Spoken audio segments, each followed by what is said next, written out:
Bonsoir à tous et bienvenue pour ce petit live sur la qualité nutritionnelle.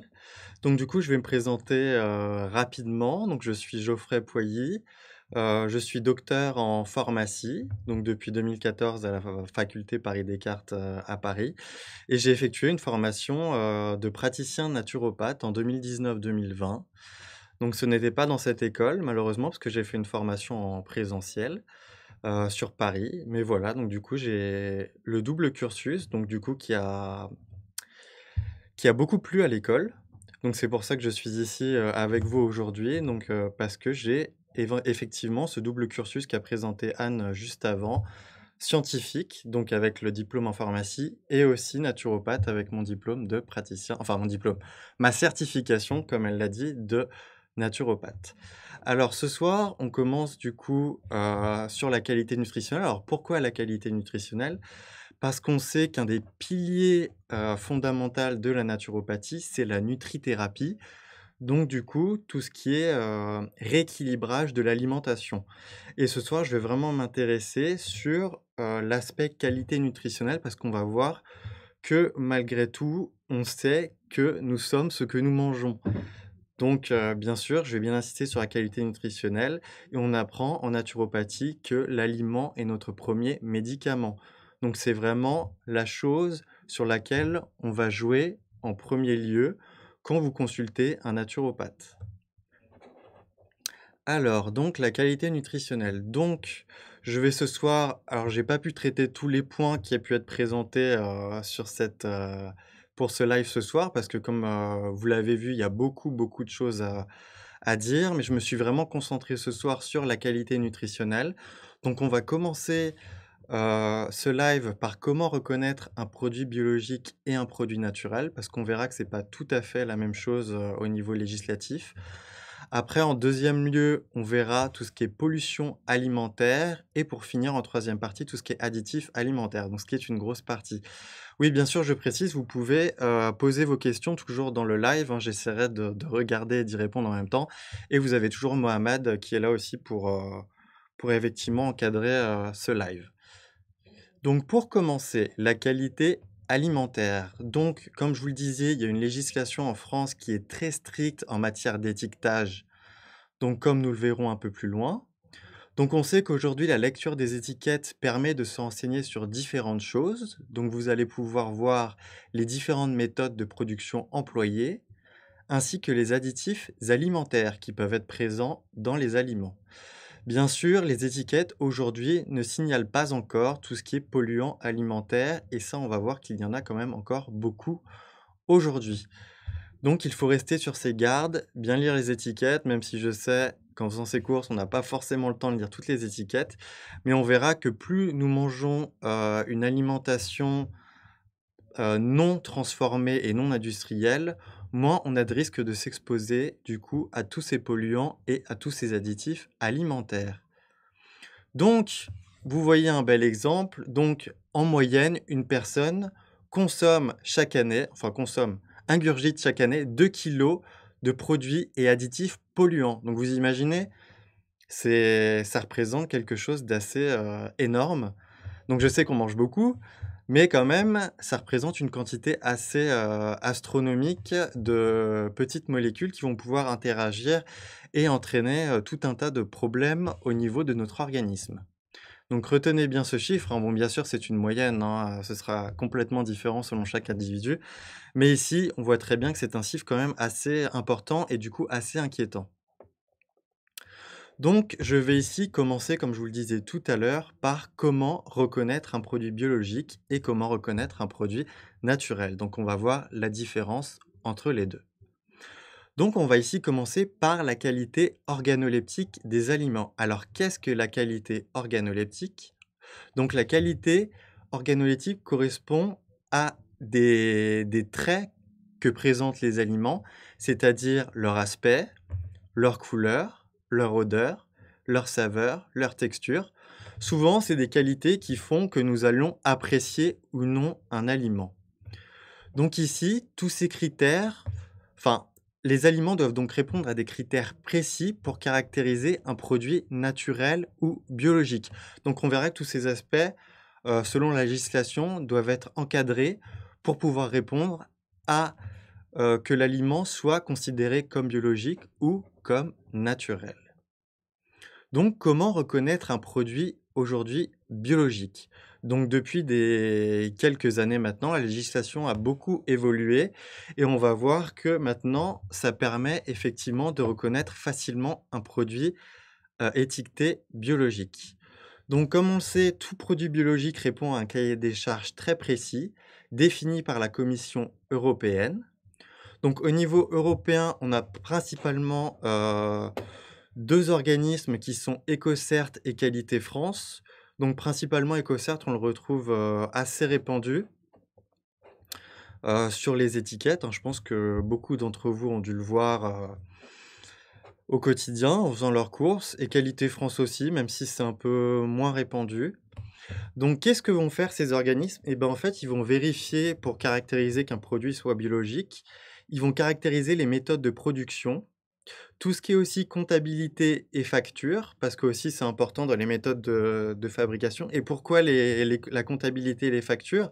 C'est pour voir, les produits éventuellement que seront amenés à, acheter et à utiliser, les agriculteurs ou tout enfin ou tout producteur, en fait. Donc c'est vraiment pour vérifier que, l'artisan, l'agriculteur, le producteur n'achète et n'utilise que des produits qui répondent au cahier des charges. Et ainsi que la vérification de la qualité des sols, parce qu'on sait que, les pesticides ont tendance à rester quelques années, imprégnés dans les sols, même voire des fois plusieurs dizaines d'années.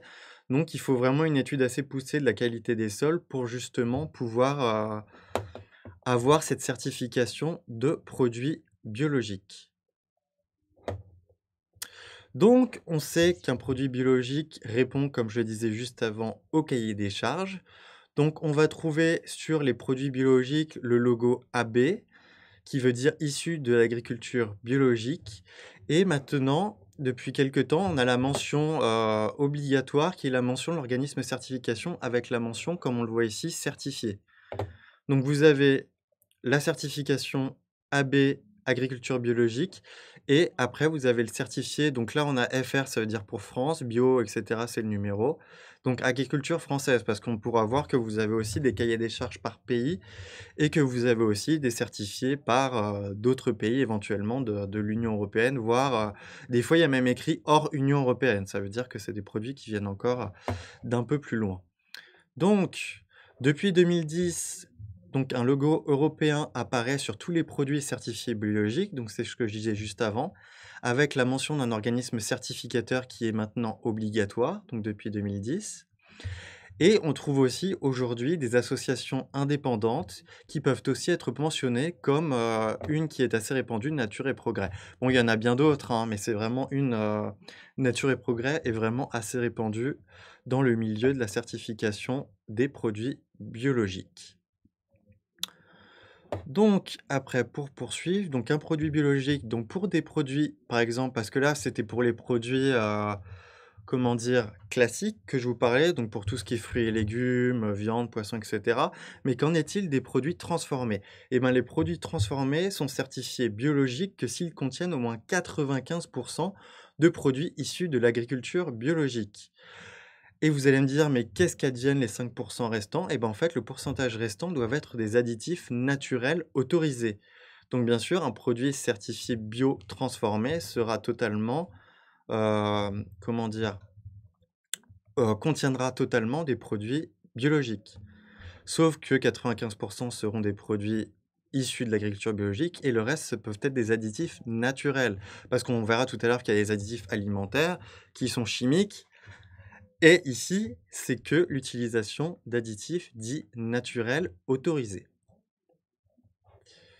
Donc après, maintenant, on va passer à comment reconnaître un produit dit naturel.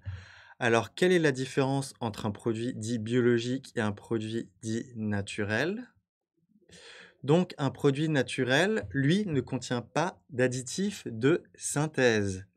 Il est produit par des méthodes dites naturelles Et on sait que les frais de certification sont à la charge du producteur et du transformateur. Donc comme on l'a dit tout à l'heure, le producteur, celui qui va produire le produit, et le transformateur, celui qui sera amené à le transformer.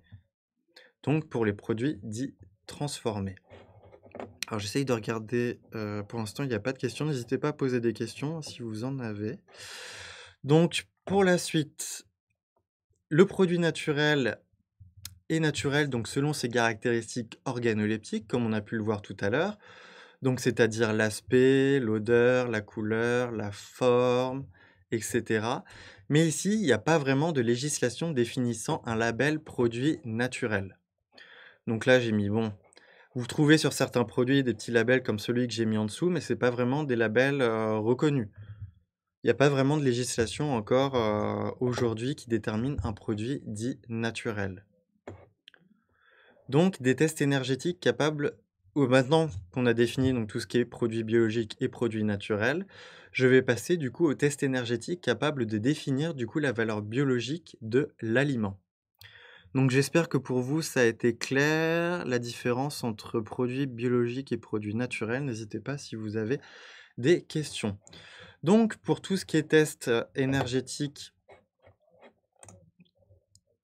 et pour capable de définir tout ce qui est valeur biologique de l'aliment, donc je vais commencer par la cristallisation sensible. Donc qu'est-ce que la cristallisation sensible?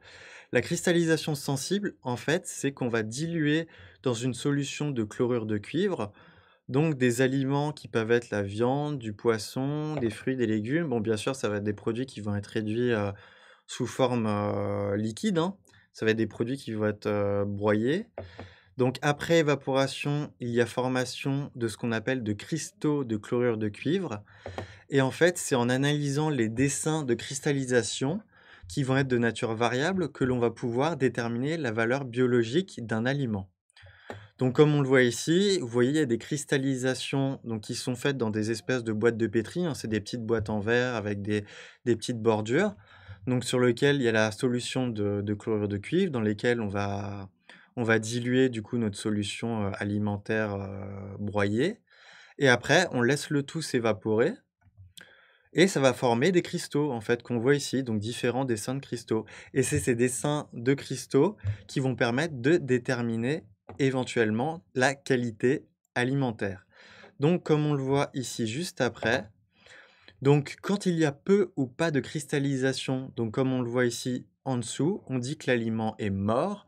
Donc on va ici donner un exemple du sucre raffiné, donc tout ce qui sera en fait produit industriel, ultra transformé et cetera, donc formera en fait des dessins, assez, bah, voilà, pas vraiment de schéma. Vous voyez, c'est assez, comment dire? C'est pas organisé, c'est assez le bazar, en fait. On va dire ça, c'est une cristallisation un peu anarchique. Alors que donc tout ce qui est dit en dessous, cristallisation anarchique, valeur biologique faible. Donc c'est ce qu'on voit aussi un peu à côté, donc l'eau dynamisée, eau vivante. Donc là, on voit aussi que ça forme un dessin un peu, donc je sais que mes schémas sont un peu flous, mais ce qu'il faut se dire, vous pourrez regarder, hein, il y a beaucoup d'images, hein, sur Google, hein, vous pouvez taper cristallisation sensible et vous verrez vraiment, des fois ça forme vraiment des magnifiques, réseaux de cristaux. Donc comme on le voit un peu plus, sur la dernière image, donc plus la cristallisation sera ordonnée et riche, plus la valeur biologique de l'aliment sera élevée. Et en fait, vous allez me demander: «Mais qu'est-ce qui va intervenir justement dans ce dessin de cristallisation?» Et ben, ce sera en fait la pureté de l'aliment, parce que là, on le voit dans l'eau, en fait. Donc plus l'eau sera pure, donc là, l'eau dynamisée et là, l'eau dynamisée avec des fréquences, sonores encore plus, donc plus l'aliment sera, comment dire? Plus la plus votre alimentation, possédera de comment dire? Une, valeur vibratoire élevée, plus vous aurez du coup, une qualité biologique qui sera forte. Donc c'est ce qu'on voit ici parce que plus vous aurez, des molécules, style, on peut dire un pesticide, des polluants et cetera comme on verra après, plus il y aura d'additifs et plus il y aura de polluants alimentaires, plus vous aurez une alimentation qui sera, appauvrie et donc c'est ce qui fait, souvent tout ce qui est les aliments industrialisés et tout ce qui est ultra transformé. Donc vous voyez, on a vraiment une qualité, alimentaire, assez faible. Donc ce qui ne veut pas dire que c'est incompatible avec le vivant, mais ce qui veut dire que vous aurez, comment dire? Une valeur biologique plus faible qu'une alimentation ou qu'une eau ici qui sera plus pure ou ici dynamisée ou, ici encore plus, plus dynamisée avec des fréquences, sonores. Donc voilà, donc n'hésitez pas, la cristallisation sensible, donc c'est ici la seule méthode, que je vais vous parler ce soir parce qu'elle a été, scientifiquement, validée. Mais vous pouvez avoir d'autres méthodes, qui peuvent être, aussi valables. Mais voilà, je voulais vraiment vous présenter celle-là parce que vraiment elle présente un intérêt ici, visuel et scientifique assez intéressant. Donc pour la seconde partie, maintenant, je vais vous parler de tout ce qui est pollution alimentaire. Donc pour tout ce qui est pollution et polluants alimentaires, donc je pense que vous en connaissez certains. Donc ici, je vais commencer par les 3 grands types de pollution alimentaire. Donc on a tout ce qui est dit pollution chimique, puis tout ce qui est pollution par dénaturation physique et enfin nous verrons tout ce qui est pollution biologique. Donc comme on le voit ici, ce n'est pas parce que vous ne pouvez pas les voir qu'ils ne sont pas là. Donc bien sûr, hein, là c'est l'exemple un peu de tous les plastiques qui se présentent dans les mers et océans, mais c'est pareil pour l'alimentation. Vous avez l'impression que l'alimentation que vous avez entre les mains est bon, est beau, a des belles caractéristiques organoleptiques comme on a pu le voir juste avant. Mais malheureusement, au niveau, comment dire, de l'infiniment petit, il pourra présenter éventuellement, des polluants, voire des additifs alimentaires comme on va le voir juste après. Donc pour commencer, on va voir tout ce qui est pollution chimique. Alors, quelles sont les pollutions chimiques que l'on peut retrouver? Alors, on va commencer ici les pollutions chimiques par les substances chimiques. Donc, comme on sait tous, dû au traitement agricole, donc tout ce qui est pesticides et fongicides, donc qui vont permettre de rentabiliser tout ce qui est agriculture, on voit avec l'industrialisation, donc pour avoir des rendements plus élevés. Donc on utilise du coup des matières chimiques ici, comme les pesticides. Justement pour éviter, tout ce qui est formation, de maladies et fongicides pour tout ce qui est formation, de champignons au niveau des cultures. Donc on a l'exemple, maintenant on en parle moins, mais le DDT qui était très répandu, au début des années 50-60, qui subsiste encore dans les sols depuis son interdiction dans les années 60.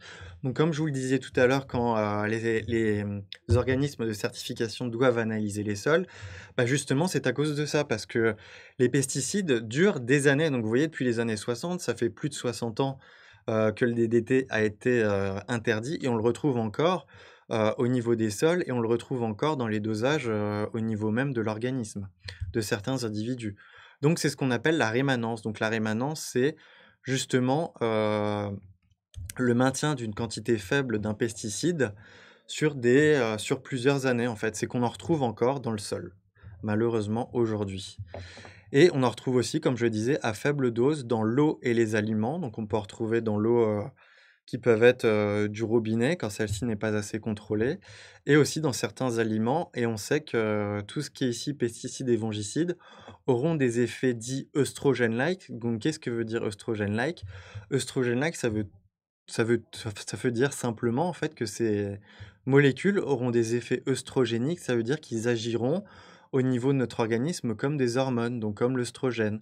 Donc ce qui pourront entraîner effectivement des maladies qui sont de plus en plus présentes, aujourd'hui, comme des maladies auto-immunes ou des pathologies qu'on voit, exploser, malheureusement dernièrement, qui est, chez la femme comme, tout ce qui est fibrome ou, tout ce qui est douleur des règles.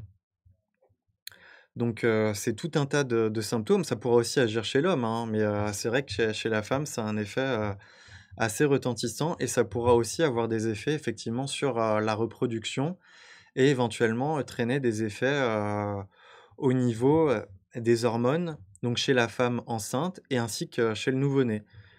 Donc voilà, donc c'est tout un tas de choses malheureusement que la mère transmettra à l'enfant. Donc c'est pour ça qu'on retrouve, au fur et à mesure des années, tout un tas de produits qui ont disparu, qui ont été interdits depuis un certain nombre d'années. Mais malheureusement, comme c'est des produits qui sont, stockés au niveau de l'organisme en très faible quantité, ils pourront éventuellement être transmis, de mère, en enfant et cetera, au fur et à mesure des comment dire? Au fur et à mesure des décennies et c'est quelque chose, en fait, qui va forcément la quantité va diminuer au fur et à mesure, mais c'est quelque chose qu'en fait, qu'on retrouve, et qui est actif vraiment en, d'infimes quantités. Donc c'est vraiment ça qu'il faut retenir, c'est que on n'a pas l'impression d'en consommer beaucoup. Enfin, comme je vous disais tout à l'heure, on en consomme en moyenne 2 kilogrammes, en moyenne, par chaque personne par an. Mais c'est des produits, en fait, qui vont agir, en très faible quantité, en fait. C'est comme, tout ce qui est hormones et cetera, les substances sécrétées par notre organisme. C'est vraiment des substances qui sont en quantité assez infime, mais même en quantité ainsi infime, vont pouvoir, effectivement, engendrer c'est un certain nombre d'effets. Donc pour la suite ici, donc pour les pollutions chimiques, donc je vais parler ici des substances chimiques industrielles. Donc, pareil, on en a tous entendu parler, hein, tout ce qui est dioxines, matières plastiques et tout ce qui est traitement industriel des aliments parce que bien sûr, on sait que toutes ces matières, donc que ce soit tout ce qui est dioxines, hein, qu'on peut retrouver aussi avec les pollutions des sols, hein, bien sûr, avec l'industrialisation qu'on a vraiment connue ces dernières années, toutes les matières plastiques aussi, donc je vais en reparler juste après et éventuellement les traitements industriels des aliments, donc on va en reparler. Donc c'est vraiment quelque chose qui peut engendrer éventuellement une accumulation donc de pollution chimique au sein de l'alimentation. Donc ici, pour vous parler des plastiques alimentaires, donc je ne sais pas si vous avez déjà remarqué, mais vous pourrez voir chez vous, hein, si vous avez des boîtes en plastique et cetera, vous avez des petits logos, comme ça, des petits triangles avec des chiffres dedans, donc qui symbolisent en fait, la matière plastique, dans laquelle est constitué éventuellement, le contenant dans lequel, dans lequel vous avez vos aliments, hein. Ça peut être des boîtes que vous achetez, en grande surface ou éventuellement des boîtes de conservation, de certaines marques que vous possédez, à la maison. Donc, sur tous ces chiffres, hein, maintenant on sait que les plastiques alimentaires donc préférables sont les numéros 1, 2, 4 et 5. Donc tout ce qui est PET, donc le 1, le 2 PHHD, le 4 PELD et le 5 le PP. Donc, c'est des noms chimiques, hein, j'ai pas vraiment, de d'intérêt à vous les donner, mais c'est vraiment, en fait, les numéros préférables parce qu'on sait que très bien que ces matières plastiques auront tendance, en fait, à relarguer. On en parle encore, beaucoup maintenant, tout ce qui est microplastique et ces microplastiques, en fait, vont migrer dans l'alimentation et qui dit migration dans l'alimentation, qui dit que nous, on va les ingérer par la suite. Donc c'est vraiment quelque chose, qui peut aussi entraîner, des petits soucis, au niveau de notre santé. Donc voilà. Donc après, par la suite, donc ici, je vais parler de tout ce qui est métaux toxiques. Donc bien sûr, c'est des métaux que l'on retrouvera, au niveau bon, le plomb, on l'a tous connu, hein, avec les canalisations au plomb, hein, qui sont de plus en plus, remplacées aujourd'hui. Tout ce qui est cadmium, l'étain. L'étain, souvent, on le retrouve dans tout ce qui est boîte de conserve ou encore le mercure. Donc voilà, c'est des métaux pareil, hein, souvent ce qu'on peut appeler les métaux lourds aussi, qu'on va retrouver, dans certains aliments, hein. On se rappelle, la pollution au mercure, d'une petite ville au niveau du Japon où, beaucoup de personnes ont été, intoxiquées parce que la mer était, enfin il y avait un relargage industriel de mercure au niveau de la mer. Du coup les poissons, qu'est-ce qu'ils ont fait? Ils ont ingurgité le mercure, donc les poissons étaient, présentaient un taux, extrêmement élevé, et inquiétant du coup de mercure et vu qu'on sait qu'au Japon, ils consomment beaucoup de poissons, donc les habitants de ce canton se sont retrouvés avec des maladies et des problèmes neurologiques assez importants suite à cette consommation, assez importante du mercure. Donc on comprend tout à fait pourquoi le mercure a été interdit dans les thermomètres, depuis quelques années. Parce que tout ça, ça présente vraiment des produits, assez, toxiques et qui peuvent, causer bien sûr, de nombreux troubles au niveau de notre santé. Donc maintenant, nous allons parler des substances chimiques simples.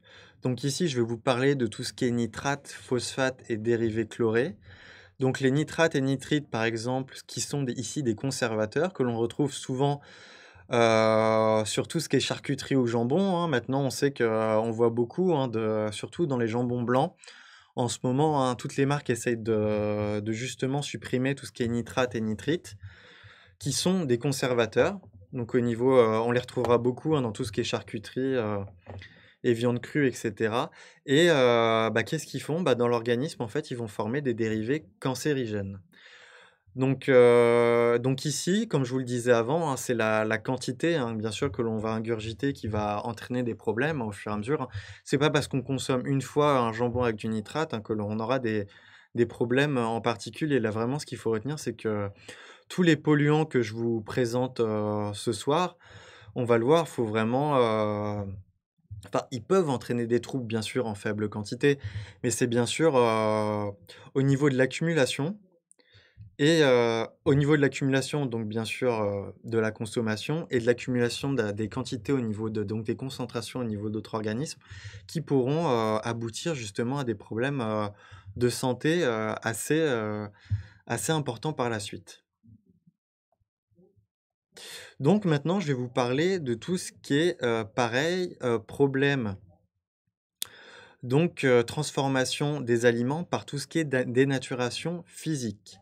Donc quelles sont, éventuellement les dénaturations physiques que vont présenter les aliments et qui vont pouvoir aussi ici entraîner une dénaturation de la qualité alimentaire, et nutritionnelle des aliments.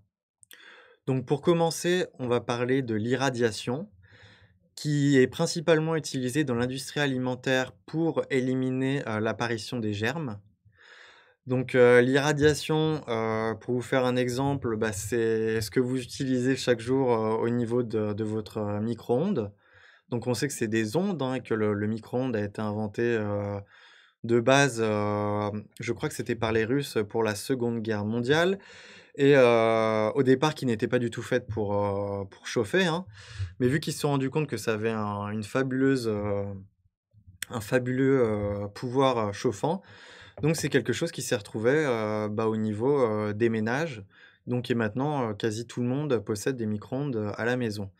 Mais, le souci, bien sûr, c'est que toutes ces ondes, en fait, elles vont dénaturer l'aliment et vont avoir un impact, en fait, sur la biochimie. C'est-à-dire qu'en fait, elles vont, au niveau moléculaire, donc comme je vous expliquais tout à l'heure de l'infiniment petit, elles vont, en fait, modifier les structures, moléculaires des molécules, en fait, c'est par exemple d'une vitamine, ça peut être, d'un oligoélément et cetera. Ça peut être même au niveau, des protéines, de l'eau et cetera. Même on sait que l'eau, qui est chauffée au micro-ondes, c'est pour ça que j'invite les personnes à essayer de chauffer de l'eau dans des bouilloires, hein, c'est vrai que c'est beaucoup plus, comment dire? Enfin, c'est moins problématique parce qu'en fait, le problème des ondes, c'est que vraiment elles vont entraîner en plus de chauffer, bien sûr, vous allez me dire: «Mais la bouilloire chauffe». Oui, mais la bouilloire chauffe, c'est parce que c'est des, résistances chauffantes, donc c'est de la vraie chaleur. Alors que les ondes produites, par exemple, par votre micro-ondes, qu'est-ce qu'elles vont faire? En fait, les ondes sont là pour exciter les molécules d'eau et c'est l'excitation de cette molécule d'eau, en fait, vous allez avoir une vibration, assez importante au niveau, de l'alimentation, enfin de l'alimentation ou de l'eau que vous allez chauffer et c'est, en fait, cette vibration, importante qui va entraîner, en fait, cet effet de chaleur. Donc c'est ça, en fait, qui va réchauffer ou chauffer l'eau ou les aliments que vous allez réchauffer, donc au micro-ondes. Donc bien sûr, ça va éliminer les germes, on le dit, hein. Bien sûr, pour stériliser, il faut mettre au micro-ondes, c'est ce qu'on dit pour, les enfants, pour stériliser les biberons et cetera. Ça, effectivement. Mais vous imaginez, si les micro-ondes tuent les germes, vous imaginez bien que ça ne va pas que tuer des germes, ça va aussi avoir un impact éventuellement sur vos aliments. Donc c'est ça qu'il faut bien réfléchir, c'est que tout ce qui sera un peu, comment dire? Solution radicale ici, comme l'irradiation, aura forcément des impacts sur la qualité nutritionnelle de vos aliments.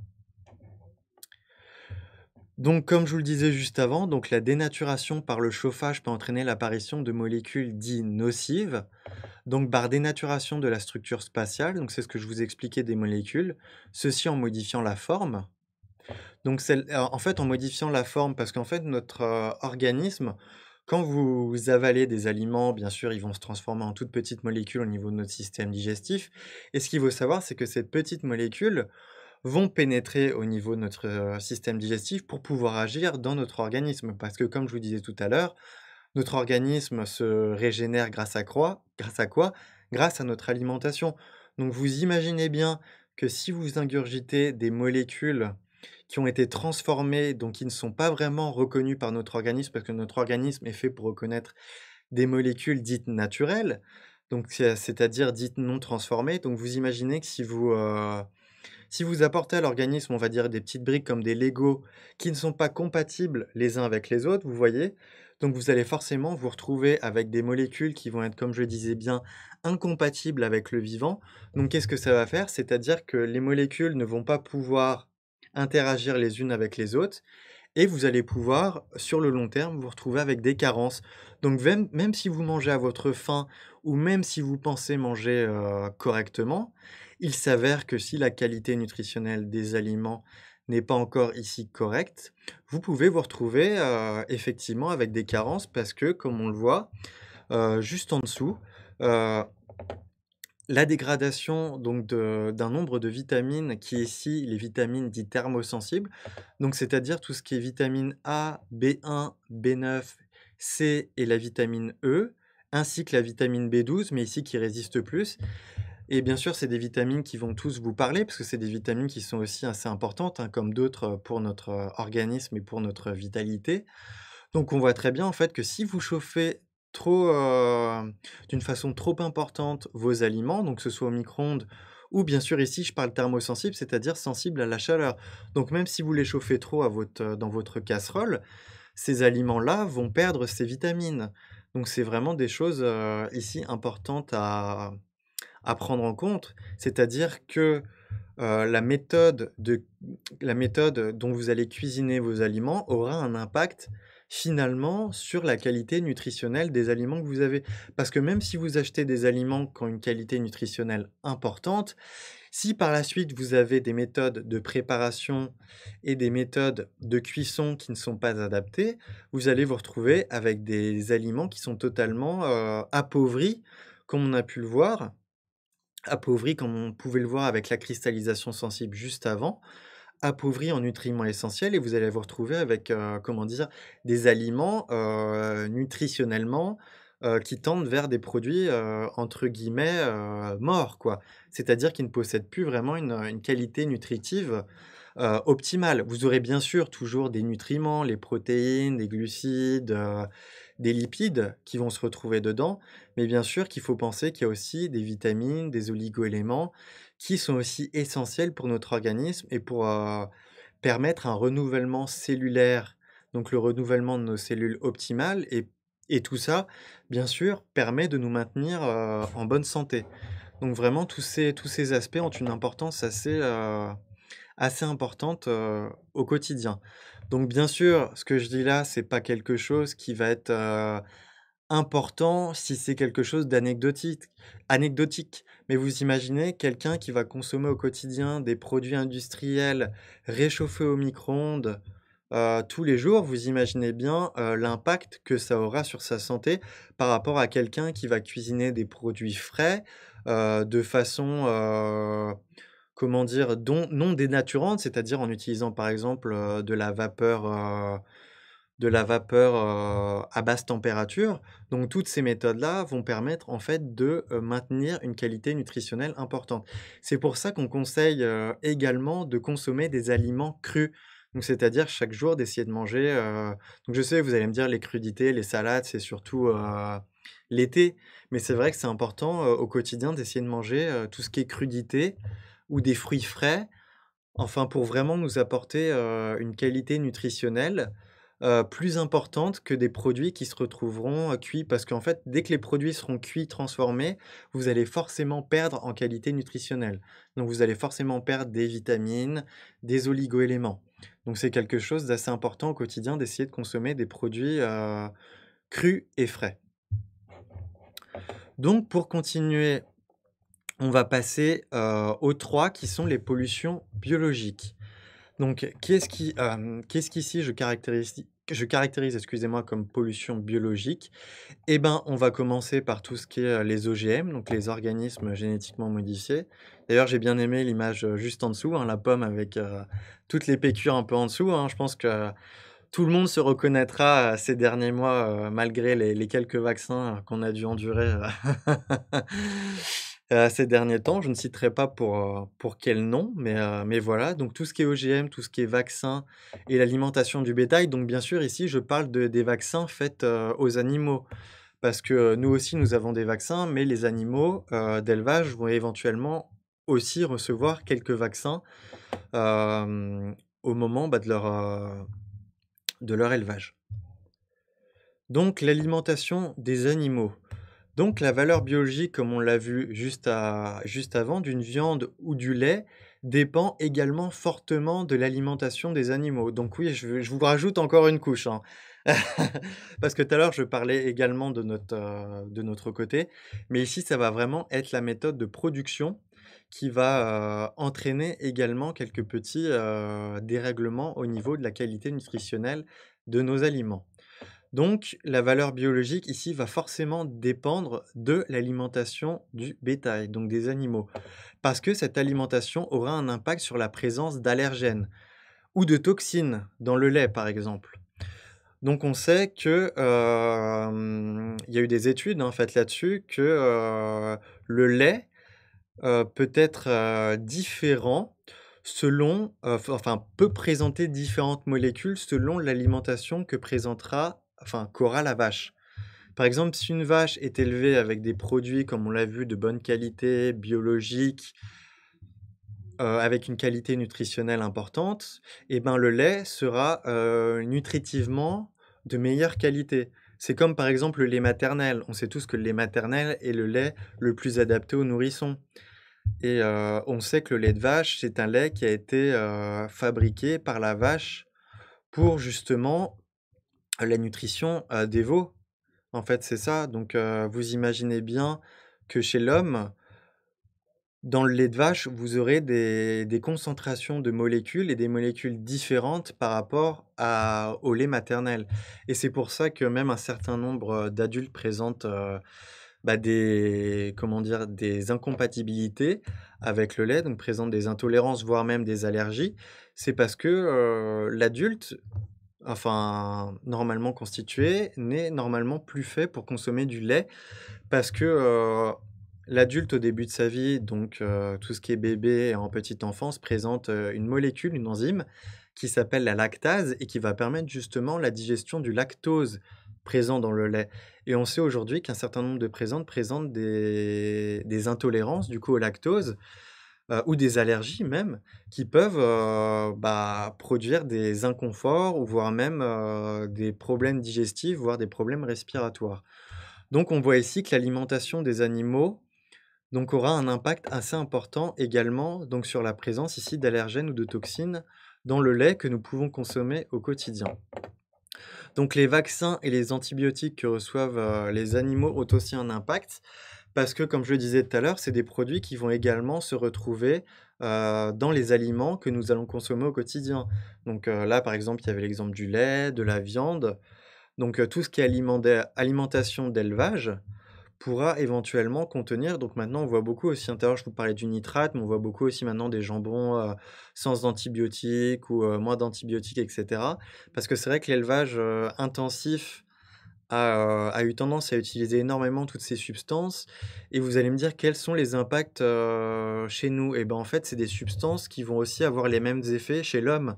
C'est-à-dire que vous allez excusez-moi, que vous allez également, consommer, ces molécules, donc tout ce qui est vaccins et antibiotiques qui vont se retrouver au niveau de notre organisme et qui vont effectivement avoir des effets, éventuellement au niveau de notre microbiote intestinal. On sait très bien qu'on a un microbiote au niveau de nos intestins qui a aujourd'hui un rôle de plus en plus important et malheureusement, toutes ces petites molécules vont avoir un impact et vont pouvoir, entraîner et ben, des perturbations de ce microbiote intestinal qui, de fil en aiguille, va entraîner des problèmes de santé.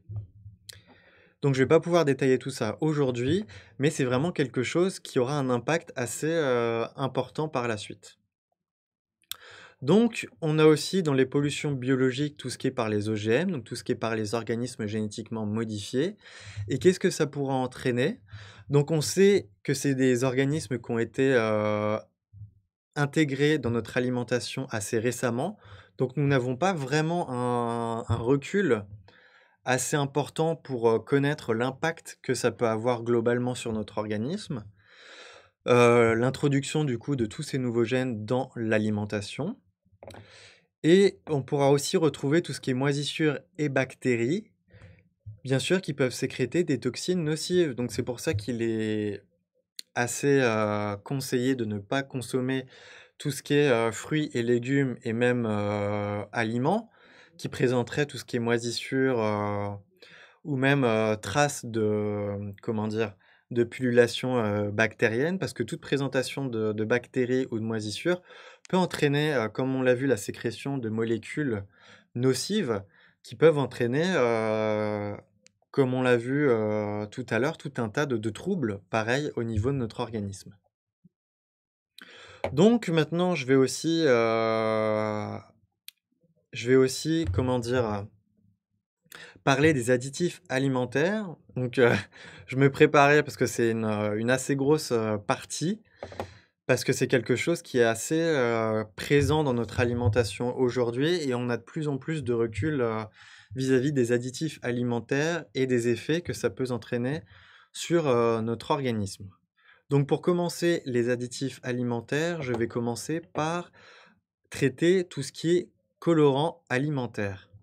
Donc les colorants alimentaires, donc on en compte une bonne trentaine de sortes.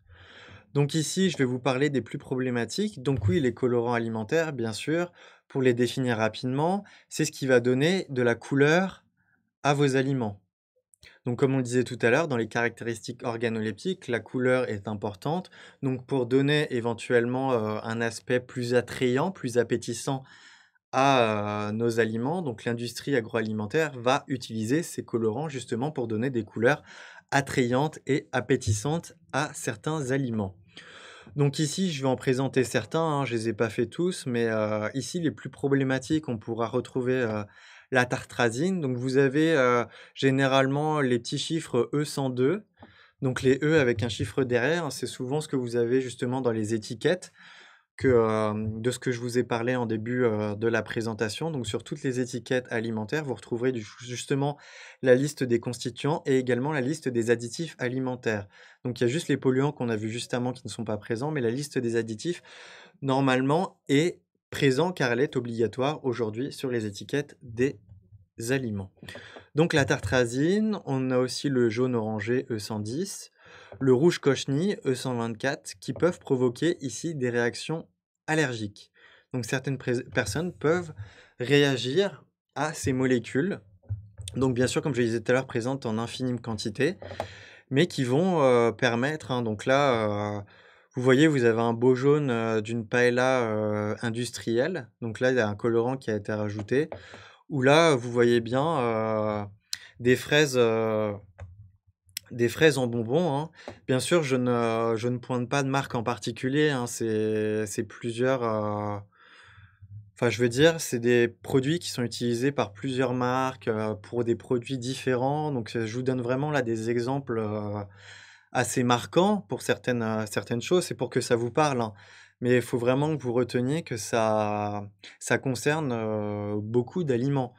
Donc c'est vraiment ici des produits, qui sont caractéristiques, mais vous pouvez retrouver ces colorants, dans de nombreux aliments. Et bien sûr, c'est souvent des produits qui sont, transformés et industrialisés. Donc on peut aussi, retrouver tout ce qui est l'amarante, le 123, le bleu patente TV E131, le vert acide brillant BS E142, on a aussi le E171 et le E180. Donc ici, ceux-là, qu'est-ce qu'ils peuvent présenter comme problème? Eh bien, ils sont cancérigènes. Donc vous voyez, hein, ils ont des beaux noms assez attrayants, hein, bien sûr. Et ici, bah, je vous ai donné l'exemple, hein, de petits oursons, gélatineux, hein, en bonbons encore une fois. Voilà, qui présentent des couleurs, très chatoyantes, mais qui sont enfin, qui souvent cachent, bien sûr des colorants, chimiques, voilà, qui peuvent avoir, sur le long terme des conséquences assez importantes, sur notre santé. Donc on a aussi le caramel ammoniacal E150 qui contient lui des dérivés toxiques et qu'on peut retrouver, une couleur, hein, que nous connaissons tous, hein, de certains sodas qui présente cette couleur caramel, assez caractéristique. Donc bien sûr, maintenant que j'ai parlé des colorants chimiques, je vais bien sûr vous parler des colorants naturels parce que bien sûr, on a des solutions naturelles qui permettent de colorer, les aliments comme je le disais tout à l'heure, quand je vous parlais tout à l'heure des alimentations transformées biologiques, c'est bien sûr tous ces additifs alimentaires dits naturels qui vont être utilisés. Donc ici, comme colorant naturel, bien sûr, on pourra retrouver la curcumine, hein, E100 extraite, du, curcuma, la cochenille, cette fois-ci la cochenille naturelle, le 120 qui donne la couleur rouge. Vous avez la chlorophylle, hein, bien sûr des plantes, la couleur verte E140, les caroténoïdes, la couleur un peu orangée E160, l'exanthophylle E161, le rouge betterave E162 et les anthocyanes qui présentent une couleur un peu violacée E163. Donc vous voyez en dessous, hein, on peut partir, vraiment d'alimentation, naturelle pour justement produire tout ce qui est colorant, ici, encore une fois naturel, pour justement, arriver, vous voyez, à des colorations, des aliments tout à fait, ici encore, naturels. Donc vous voyez, c'est en partant vraiment, de sources naturelles que l'on peut vraiment aboutir à des produits ici qui seront caractérisés de biologiques ou de naturels. Donc ici, vous avez vraiment pas l'utilisation de produits chimiques. Donc après, bien sûr, je vais parler des conservateurs. Donc tout à l'heure, je vous ai parlé, un peu rapidement de tout ce qui est nitrate et nitrite. Donc ici, on va en voir, on va les revoir également. Donc les conservateurs, vous allez retrouver, donc les conservateurs, oui, pour les définir, c'est tout ce qui va permettre de maintenir le plus longtemps possible la conservation des aliments. Donc bien sûr, souvent dans les aliments dits industriels. Donc comme je vous le disais tout à l'heure, on les retrouve beaucoup dans tout ce qui est, produits préparés, charcuterie ou le jambon, comme je vous l'ai expliqué tout à l'heure. Donc environ 45 substances. Donc il y a certaines qui sont autorisées dans l'alimentation animale. Donc là aussi, ça va être un point problématique. Donc on retrouve le formaldéhyde E240, il y a l'acide formique E236, il y a le formiate de sodium E237 et de calcium E238. Alors qu'ils sont interdits, vous imaginez, dans l'alimentation humaine. Donc c'est ce que je disais tout à l'heure, c'est que les animaux sont autorisés à consommer certaines substances qui sont interdites pour l'alimentation humaine, alors qu'on sait très bien, comme je vous le disais tout à l'heure, que si les animaux les consomment et que nous consommons des produits animaux, on va forcément de fil en aiguille les retrouver dans notre alimentation. Donc on voit ici vraiment, un peu, comment dire? Je dirais pas l'absurdité de certaines législations, qui sont encore présentes aujourd'hui, hein. Même si ça tend à s'améliorer, c'est vrai que c'est un peu, marcher sur la tête, comme on dit. Après pour continuer, donc on va continuer ici les conservateurs par les plus problématiques. Donc on peut retrouver éventuellement l'acide benzoïque, donc E210 et les benzoates, donc on a le E211, E212 et E213, ainsi que les para-hydroxybenzoates E215 à E219 qui sont ici allergisants et cancérigènes. Donc bien sûr, c'est des noms assez barbares, hein, mais vraiment, faut surtout s'aider, hein. C'est des petites, des petits, comment dire? Des petits logos, hein, E210, les petits diminutifs qui sont vraiment importants ici, à voir et à, enfin après je vous inviterai, hein, chez vous à essayer de regarder, hein. Vous pourrez analyser les étiquettes de certains de vos aliments et vous pourrez donc voir éventuellement s'il y a plus ou moins la présence de certains de ces conservateurs chimiques à l'intérieur. Donc ici, hein, voilà, hein, je vous ai mis, une bonne, tapenade, voilà, chimique, hein, bien sûr, qui peut présenter éventuellement, ces conservateurs, hein. Et comme je vous le disais, on peut aussi les retrouver, dans plein d'autres aliments industriels et transformés. Donc après, ici, on aura les sulfites et dérivés, donc de l'E220 à E227 qui irritent le tube digestif. Je ne sais pas si autour de vous, vous avez déjà entendu parler des personnes qui en buvant, par exemple du vin rouge, hein, qui contiennent quand même pas mal de sulfites, qui se sont retrouvées par la suite à avoir des petits troubles digestifs. Et ben maintenant, vous savez pourquoi, c'est les sulfites et beaucoup de personnes maintenant se disent intolérantes aux sulfites, justement à cause de cette petite, de ces petites intolérances digestives. Donc on pourra également retrouver tout ce qui est diphényl et dérivés, donc E230 à E232 et le thiambindazole, E233, qui ici, eux, seront des dérivés hépatotoxiques. Donc hépatotoxiques, c'est-à-dire toxiques pour le foie et aussi dangereux pour les reins.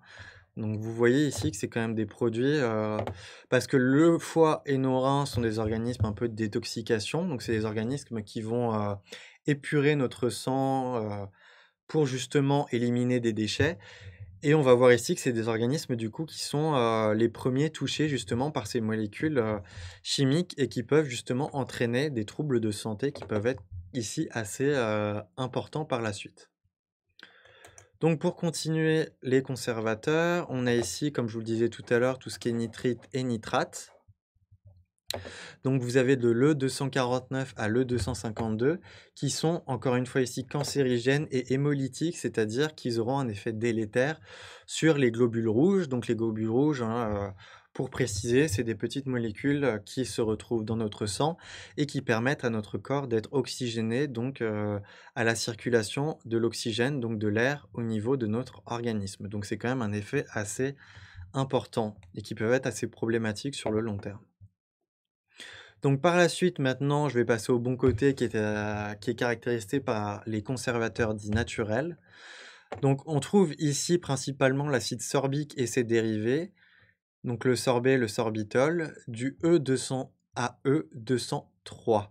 Et vous voyez ici, hein, ce petit fruit naturel, hein, qui permet, cette petite baie naturelle qui permet justement de produire encore une fois un conservateur tout à fait naturel et qui pourra justement avoir, au contraire, des effets bénéfiques et non des effets, délétères sur la santé. Donc maintenant, je vais passer aux 3, aux antioxydants et là, les antioxydants, eh ben, pour vous faire simple, c'est des molécules qui vont, permettre aux aliments, de mieux vieillir. Les antioxydants, c'est par exemple tout ce que nous pouvons consommer, au quotidien en mangeant des fruits, des légumes et qui vont permettre, de nous conserver. Voilà, c'est des enfin, nous conserver, pas comme les conservateurs juste avant. Conservateurs, c'était plus pour faire durer sur le long terme les aliments et pour éviter qu'il y ait la production de germes et cetera. Mais ici, les antioxydants, c'est plus pour maintenir une qualité nutritionnelle, vous voyez? C'est plus pour que les aliments, évitent d'être oxydés. Donc vous voyez, c'est un peu comme les métaux. Quand ils sont oxydés, bah, vous voyez, il y a de la rouille et cetera, c'est une détérioration. Donc ici, les antioxydants vont avoir ce rôle, d'éviter la détérioration, de la qualité nutritionnelle de nos aliments. Donc pour commencer, les antioxydants, donc on compte, à peu près 38 substances. Donc les plus connus, bien sûr, c'est l'acide ici ascorbique et ses dérivés. Donc l'acide ascorbique qui est bien connu sous le nom de la vitamine, C. Donc, du E300 à E302, donc qui est une vitamine assez importante, hein, pour l'organisme parce qu'elle présente aussi chez nous des propriétés antioxydantes assez importantes. Donc ici, les plus problématiques, eh ben, on va retrouver tout ce qui est BHA et BHT, donc le E320 et l'E321, qui perturbent le taux de cholestérol et de triglycérides. On va encore retrouver les sulfites, qu'on a vu dans le vin juste avant avec les conservateurs, les acides lactiques, citriques et tartriques, qui sont sous la dénomination E270, E325 à E337, excusez-moi. Donc vous voyez, c'est par exemple des antioxydants que l'on va retrouver dans certaines, gommes à mâcher. Pour justement avoir bonne haleine et se brosser les dents, bah, on voit ici très bien que ces produits, peuvent avoir un effet bénéfique, par exemple sur notre dentition, mais à contrario, peuvent engendrer l'absorption de molécules tout à fait nocives pour notre santé. Donc pour continuer, ici on va passer justement à l'aspect positif des antioxydants, excusez-moi, dits naturels. Donc, on retrouve souvent tout ce qui est tocophérol ou la vitamine E, E306, et ainsi que la lécithine issue du jaune d'œuf et du soja. Donc, vous voyez ici, on a toujours en fait des alternatives naturelles qui vont permettre justement de pouvoir avoir des additifs tout à fait naturels et de conserver la qualité nutritionnelle de nos aliments. Après, vous allez me dire: «Mais pourquoi des produits chimiques et pas tout le temps l'utilisation de produits naturels?» Eh ben, on sait très bien l'utilisation de produits d'additifs alimentaires dits naturels coûte forcément plus cher, donc dit coût plus cher, dit forcément un impact plus important sur les prix de nos aliments que nous allons acheter, en grande surface ou au quotidien. Donc par la suite, nous allons passer ici aux émulsifiants. Donc les émulsifiants, quels vont être leurs rôles? Et ben, en fait, les émulsifiants, ça va être de maintenir, pour faire simple, c'est de maintenir stable 2 substances qui vont être mélangées. Par exemple, quand vous avez de la mayonnaise et cetera, enfin toute substance qui va contenir, par exemple des substances aqueuses avec des substances huileuses qui normalement ne se mélangent pas trop, et ben, ces émulsifiants vont permettre en fait, de rendre l'ensemble stable. C'est-à-dire que vous allez, avoir le mélange qui va rester, qui va rester un mélange en fait. Vous allez pas avoir de séparation des différentes matières et vous allez pas avoir une hétérogénéité de l'ensemble en fait. Donc, vous allez avoir une homogénéité, c'est-à-dire que l'ensemble va être, homogène, tout à fait, comment dire? Tout à fait, un mélange tout à fait, correct. C'est-à-dire que vous allez pas voir de différence, au niveau de ce mélange entre les différentes substances. Donc les émulsifiants, ici on compte à peu près une quarantaine de substances. Donc les plus problématiques, on va retrouver les orthophosphates. Donc on a le E339, 340 et 341 qui ont ici des problèmes décalcifiants, donc ils vont avoir des problèmes au niveau, de nos os, qui vont, pouvoir aboutir à une décalcification osseuse. Donc après, plus tard, on peut se retrouver avec des problèmes d'ostéoporose et cetera, et on peut retrouver ici aussi des polyphosphates avec le E450. Donc on voit ici très bien, j'ai pris l'exemple d'un fromage, ici on voit très bien, d'un fromage à tartiner, qui contient, comme je vous le disais avant, différentes substances qui sont ici maintenues, à l'équilibre.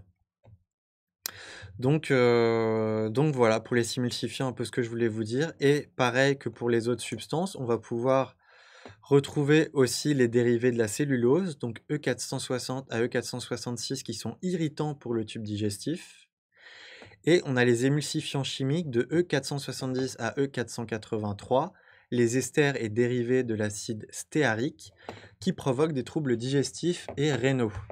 Donc là, je vous ai mis l'exemple, hein, de glaces pareilles, hein, qui contiennent, des émulsifiants pour pouvoir, vous voyez, hein, maintenir un mélange tout à fait, homogène, et comme je vous disais tout à l'heure, bah, qui dit mélange homogène dit, caractéristiques organoleptiques intéressantes. Donc ici, vous avez une belle couleur, vous avez une bonne homogénéité.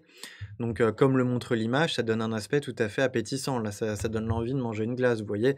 Alors que si vous aviez une glace avec, différentes couches, différentes couleurs et cetera, ce serait beaucoup moins appétissant.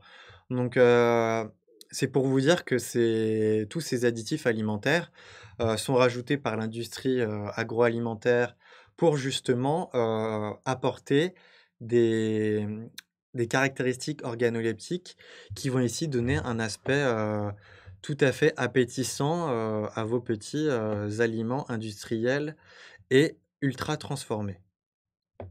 Donc ici, pour revenir, donc vous voyez ici, pour tout ce qui est solutions naturelles, on a le choix parce qu'on va retrouver ici la lécithine qu'on a vue tout à l'heure, donc E322. On a tout ce qui est alginate, l'agar-agar, les farines de graines de caroube, de tamarin, de goire, les gommes, le sorbitol, le glycérol ou encore les pectines dérivées de la pomme. Donc vous voyez, c'est tout un tas de molécules qu'on retrouve souvent en cuisine, hein. Je pense que certaines vont vous parler. Donc on retrouve en cuisine et qui vont permettre justement, bah, d'avoir un mélange ici, vous allez me dire: «Oui, ici il y a des couches». Oui, mais c'est pour maintenir, le mélange homogène au niveau, parce qu'on sait qu'en pâtisserie, ils aiment bien, mettre des couches de couleurs différentes. Pour le coup, ça donne, pour le coup une qualité visuelle, assez appétissante. Mais ici, voilà, c'est pour maintenir vraiment, vous voyez, des couleurs et des aspects assez homogènes au niveau des différentes couches. Donc pour la suite, on va passer aux exhausteurs de goût. Donc là, les exhausteurs de goût, comme, ils portent bien leur nom, c'est qu'ils vont apporter une qualité, enfin pas une qualité, c'est plus un aspect, gustatif plus important. Voilà, c'est qu'ils vont, booster un peu comme tout ce qui est, enfin comme le sel, le poivre ou, bien sûr toutes les épices que nous pouvons ajouter nous-mêmes dans notre alimentation. Mais là, c'est une substance qui sera ajoutée, à l'alimentation pour lui donner plus de goût. Donc c'est vraiment un piège au niveau de l'alimentation industrielle, c'est de rajouter comme ça des substances chimiques pour, améliorer, le ressenti gustatif, de ces aliments. Donc on peut retrouver, bien sûr, pour insister, tous les produits de synthèse, qui sont, utilisés comme exhausteurs de goût sont dangereux pour la santé. Donc, bien sûr, certains connaissent tout ce qui est, le glutamate de sodium, tout ce qui est acide glutamique et dérivé du glutamate. Donc c'est tout ce qui est de E620 à E625. Donc ici, il y a pareil, il y a des problèmes hépatotoxiques, donc sur le foie et neurotoxiques au niveau de notre système nerveux. Et on a aussi tout ce qui est acide guanylyque E626 et inosinique E630. Donc vous, par exemple, comme ici, hein, vous pouvez le retrouver dans certaines chips industrielles pour bien sûr leur donner plus de goût. Donc et qui peuvent, comme on le voit, entraîner des soucis sur le long terme au niveau de la santé. Donc pour finir, je vais vous parler des édulcorants. Donc là, les édulcorants, on en connaît tous. Donc c'est pareil, c'est des substances qui vont être ajoutées à certains aliments pour leur donner un aspect plus sucré. Donc souvent, c'est des produits qui ont été utilisés pour remplacer le sucre naturel dans notre alimentation. Donc bien sûr, les plus connus, on a l'aspartame et l'acésulfame K, qui sont les plus classiques et qui peuvent entraîner des soucis au niveau pareil de notre système nerveux, donc neurotoxique et excitotoxique aussi. Parce que excitotoxique, c'est pourquoi? C'est parce que ils vont entraîner une espèce d'excitation au niveau de nos cellules nerveuses. Donc cette excitation, donc excitotoxicité, va pouvoir, entraîner, des aspects assez, retentissants sur, notre quotidien, sur, notre stress, notre sommeil et cetera. Donc c'est tous ces aspects-là qui sont importants à prendre en compte. Et bien sûr, je vais ici vous parler pareil des édulcorants dits naturels. Donc on a beaucoup entendu, parler ces dernières années, c'est la stevia, mais vous allez également retrouver le xylitol ou le kitoul, hein, qui sont, des molécules extraites de produits de fruits naturels de plantes et qui vont pouvoir justement donner des aspects, un aspect sucrant justement, à vos aliments, à vos sodas et cetera, tout en évitant bien sûr d'avoir les problèmes des édulcorants, comme je vous l'ai dit juste avant, l'aspartame et l'acésulfame, qui peuvent entraîner des aspects, problématiques sur le long terme sur notre santé. Donc en conclusion, après tout ça, donc ce que je voulais que vous reteniez, c'est que notre alimentation, comme vous avez pu le voir, se retrouve assez polluée par les résidus de pesticides, de métaux lourds, par les OGM ainsi que par les additifs de synthèse. Il faut surtout ici, comme je vous l'ai pointé tout à l'heure, s'intéresser au mélange de toutes ces substances qui peuvent réagir les unes avec les autres, et c'est les réactions de ces molécules les unes avec les autres qui peuvent entraîner l'apparition de molécules encore plus toxiques. Et c'est ce qu'on appelle un peu l'effet cocktail. C'est un peu ce que je vous ai schématisé par l'image juste en dessous, hein, vous voyez, hein, avec la petite tête de mort, hein, bien sûr. C'est bien sûr le mélange, parce que vous imaginez, je vous ai dit en début de présentation qu'on avait qu'on, qu'on ingurgitait à peu près 2 kilos de toutes ces substances polluantes au cours de l'année. Donc vous imaginez bien que le mélange, en fait, on a très peu de recul sur le mélange qu'auront toutes ces enfin sur le mélange, sur le retentissement du mélange de toutes ces substances, et ce que ça va créer au niveau de notre organisme. Donc là, c'est vraiment un recul que l'on va mettre des années à avoir, parce que pour l'instant, on a vraiment comment dire? On a le recul sur les molécules, individuellement, mais vous imaginez qu'en prenant, l'ensemble de toutes ces molécules qui peuvent, en interagissant les unes avec les autres, former encore de nouvelles molécules, encore plus toxiques, plus nocives pour l'organisme, on pourra se retrouver effectivement avec des effets encore plus délétères pour notre santé.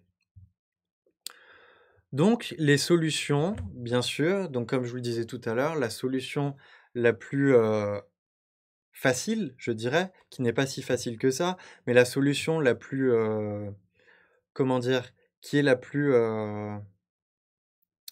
facile, je dirais j'ai perdu mon mot. Je dirais la plus pratique, c'est aussi la consommation, comme je vous le disais en première partie, de produits biologiques et naturels. Ça va être la solution qui va être le plus accessible. Voilà, c'est ce que je regardais, le plus accessible, au quotidien, qui est une alternative justement pour limiter notre exposition à tout ce qui est polluant. Donc comme je vous le disais, tout ce qui est polluant alimentaire et additif alimentaire.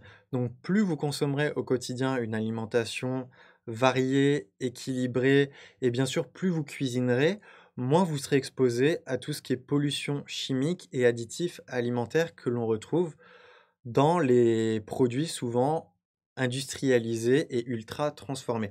Donc c'est vraiment cette consommation, comme je vous disais tout à l'heure, de produits crus, faiblement cuits ou avec une bonne cuisson et cetera, qui vont vous permettre, d'apporter, à votre organisme, tous les nutriments et vitamines, oligo-éléments qui sont importants pour justement maintenir cette bonne santé et c'est ce pourquoi, comme je vous l'expliquais en début de présentation, c'est ce sur quoi le naturopathe va vraiment, se pencher, c'est vraiment sur, l'équilibre alimentaire pour justement avoir cet aspect prévention santé. C'est-à-dire qu'en jouant sur cette alimentation le naturopathe va limiter, votre exposition à ces additifs et ces polluants alimentaires et justement en limitant votre exposition à ces additifs et polluants alimentaires, va permettre de prévenir, par la suite l'apparition, de maladies ou de problèmes de santé liés justement à l'accumulation de ces molécules de synthèse au niveau de l'organisme et comme on l'a vu juste avant, à l'effet cocktail un peu, à l'addition de toutes ces molécules au niveau de l'organisme et qui peuvent justement entraîner l'apparition de molécules encore plus nocives et encore plus délétères. Donc voilà un peu pour conclure, ma présentation sur ce que je voulais vous dire. Est-ce que vous avez des questions en particulier? Parce que j'ai pas l'impression que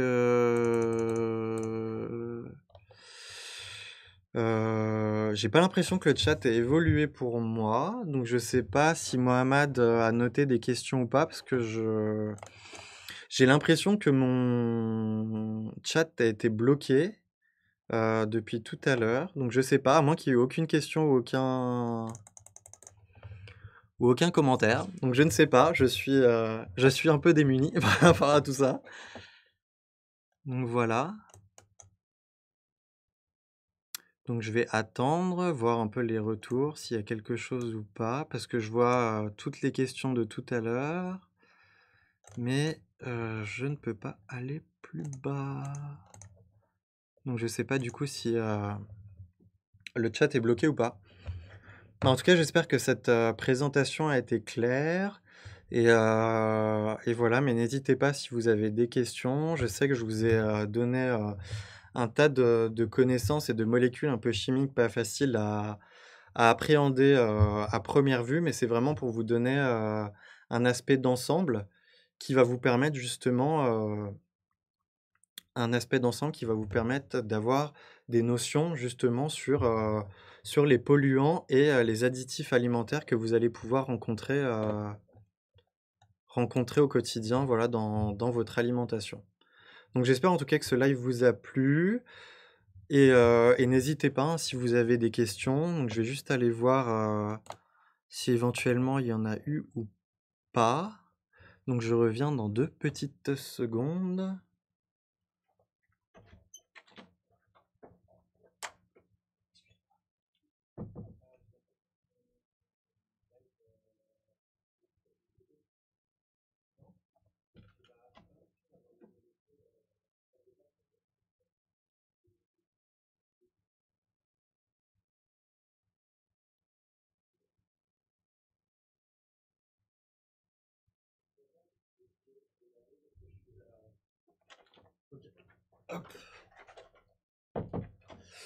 Me revoilà!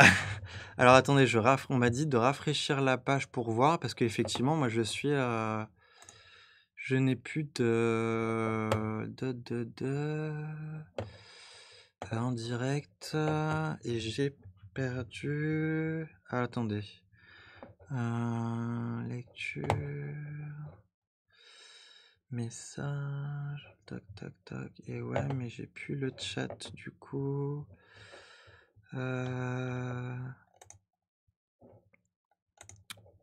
Bon, c'est les aléas du direct, hein, comme vous savez. Malheureusement, je vais essayer de regarder. Attendez, je vais juste demander. Excuse-moi, tu peux juste me remettre le casque quand j'ai rafraîchi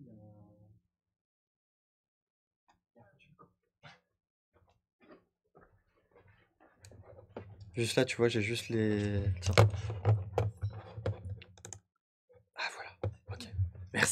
Merci beaucoup. C'est bon, j'ai re-accès à vos j'ai re-accès au chat. Alors je vais essayer de remonter.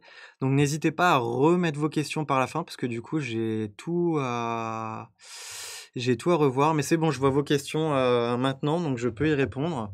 Excusez-moi, il y avait un petit souci technique, le chat Facebook était complètement, bloqué, du coup j'avais pas de défilement. Hem, donc du coup là j'ai, les derniers chats, donc moi j'ai le chat depuis 6 minutes. Donc du coup si vous avez des questions, essayez de les mettre. Donc comme dit Dorothée, effectivement, il y a toutes les pollutions qui s'additionnent par rapport à tout ce qui est produits d'hygiène. Donc ça effectivement, je suis tout à fait d'accord, hein, et ceux des médicaments aussi. Mais c'est vrai qu'ici j'ai surtout, et produits ménagers bien sûr. Ici c'était surtout pour bien, comment dire? Se limiter à la qualité nutritionnelle, mais on sait très bien que dans notre quotidien, bien sûr, même dans l'air qu'on respire, hein, au quotidien, nous sommes exposés à, un tas de polluants, chimiques et alimentaires. Donc j'essaye de descendre, donc n'hésitez pas à remettre vos questions. Je suis désolé pour ce petit bug. Ouais, Delphine, je suis désolé, je peux pas remonter, en fait, au-delà de 7 minutes, donc du coup, j'ai pas les questions d'avant, mais si les personnes peuvent les reposer par la suite, je pourrais essayer d'y répondre. Je pourrais essayer d'y répondre. Merci à vous, merci, OK, je vois. J'essaye de descendre. Routine. Alors Lisa, oui, demande s'il y a des protocoles, des soins, des routines plantes pour détoxifier notre organisme. De ces cochonneries en particulier? Bah, bien sûr, on a beaucoup de solutions en naturopathie, hein, qui permettent justement de détoxifier, notre organisme justement, donc des plantes qui vont agir, au niveau du foie, au niveau du rein. Donc, il y a plusieurs plantes, hein. Je pourrais vous citer, le desmodium, je pourrais aussi vous citer le radis, le fenouil, l'artichaut, il y a tout ce qui est aussi, actif au niveau du rein, donc toutes les plantes, diurétiques et effectivement, donc il y a vraiment tout un tas de plantes. Après, il y a pas vraiment de, comment dire?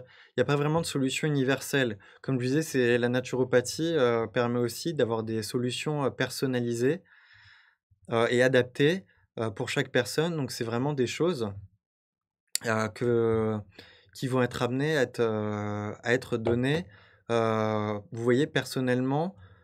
Et donc c'est là toute l'importance aussi du bilan de vitalité que va effectuer le naturopathe. C'est grâce à ce bilan de vitalité, en fait, il va pouvoir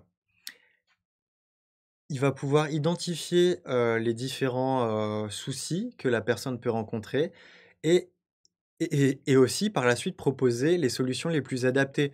Parce qu'on sait qu'une plante sera plus adaptée à une personne qu'à une autre, et cetera. Il y a une personne qui sera peut-être plus amenée à se détoxifier d'une certaine façon, une autre personne d'une autre façon.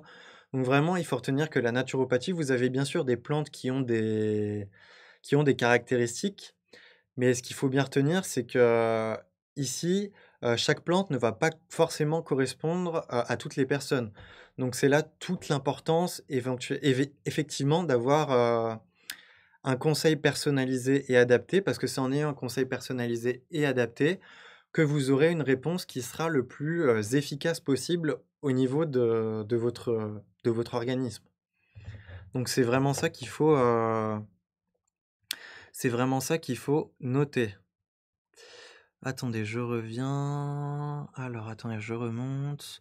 Donc j'espère que Lisa, j'ai un peu répondu à ta question, hein. Je suis désolé, je sais qu'il y a pas vraiment de réponse, universelle, mais il faut vraiment savoir qu'il y a énormément de solutions. Je pourrais pas toutes les citer, ce soir, mais c'est vrai qu'il y a les plantes, il y a aussi d'autres, hein. Il y a la gémothérapie avec les bourgeons de plantes qui sont aussi très intéressants, la phytothérapie. On peut aussi, s'aider un peu d'aromathérapie et il y a aussi d'autres techniques, hein, par le jeûne intermittent, par aussi, la con les monodiètes. Enfin, il y a tout un truc à voir, mais comme je vous dis, c'est vraiment des solutions qui doivent être, heu, qui doivent être accompagnées par un professionnel, formé et bien sûr qui va pouvoir vous suivre et vous conseiller de la meilleure des façons. C'est ça vraiment qu'il faut retenir et qu'il faut vraiment pointer au niveau, de la naturopathie.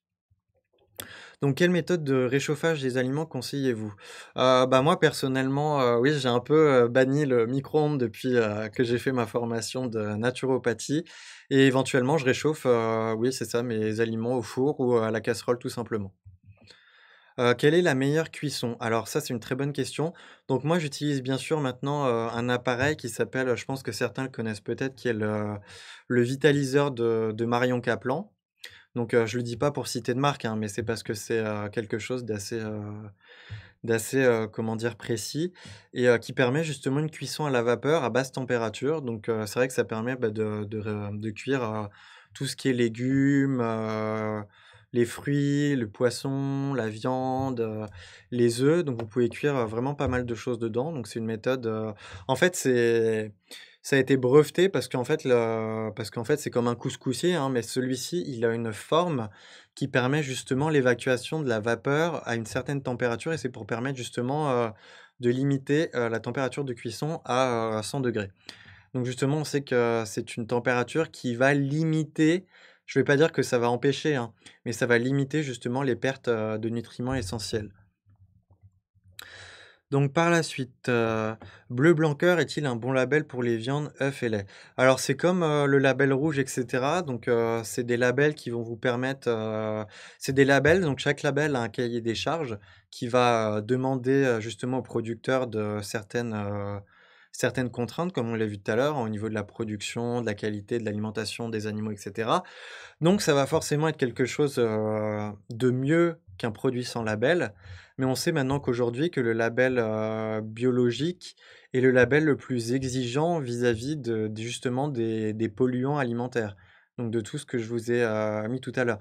Mais le label rouge, le label bleu blanc cœur et tous les autres labels dont on peut retrouver, dans le commerce peuvent justement, permettre de limiter, certaines substances et d'améliorer la qualité alimentaire.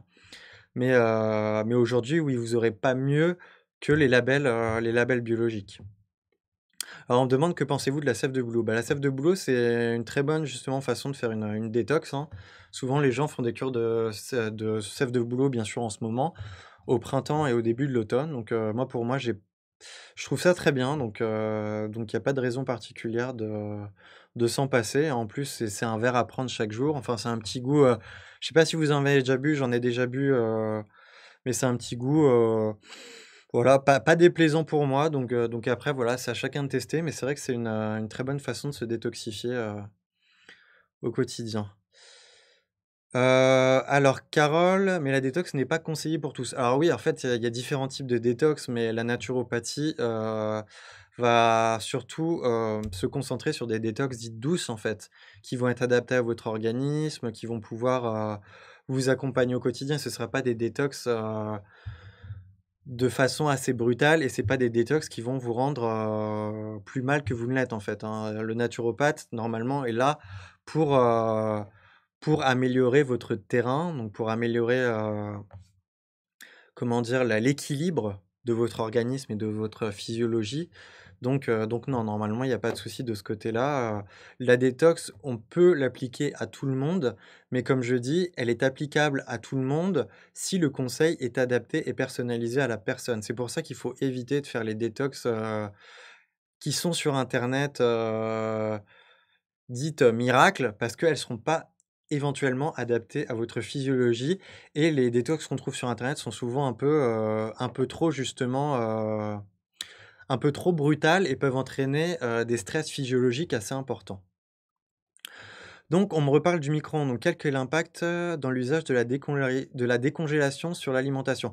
Et ben, la décongélation, justement, ça aura le même, impact. Dès que vous utilisez un micro-ondes, donc du coup, vous allez avoir, une irradiation par des ondes. Donc cette décongélation aura aussi un impact, sur l'alimentation, bien sûr, hein, ça c'est tout à fait sûr. Moi, ce que je recommande pour la décongélation, bien sûr, faut prévoir, mais c'est de sortir l'aliment, par exemple, quelques heures avant, de le mettre au frigo.